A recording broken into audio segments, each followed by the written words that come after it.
sir এইটো সকলে গণতান্ত্ৰিক অধিকাৰ আছে কাৰোবাৰ যদি এইটো লৈ পেলাই যদি অসন্তুষ্টি আছে নিশ্চিত ওপৰত তেওঁলোকে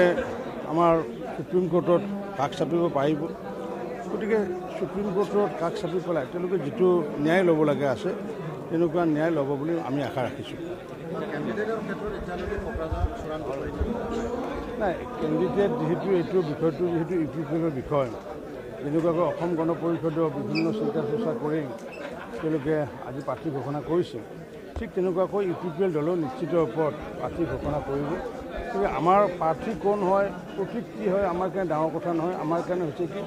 মোদী ডাঙৰীয়া যেহেতু আগন্তুক দিনত প্ৰধানমন্ত্ৰী হ'ব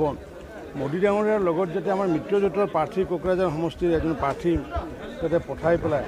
সঘনে তেওঁ যাতে সম্পৰ্ক স্থাপন কৰিব পাৰে তেনেকুৱাকৈ আমি নিৰ্বাচনৰ কাৰণে আগবাঢ়িছোঁ গতিকে প্ৰাৰ্থী নিশ্চিত ওপৰত প্ৰমোদ বড়ো ডাঙৰীয়া আছে সভাপতি তেখেতে এই বিষয়ত তেখেতে জনাব আপোনালোক আজি আমি অসম গণ পৰিষদ ভাৰতীয় জনতা পাৰ্টি আৰু ইউপিপিএল দলে একেলগে বহি এই তিনিওটা দলৰ কাৰ্যকৰ্তাসকলে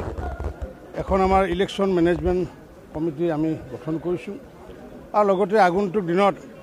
এই নিৰ্বাচনত যাতে আমি বিপুল ভোটত যাতে জয়লাভ কৰিব পাৰোঁ তাৰ কাৰণে বিভিন্ন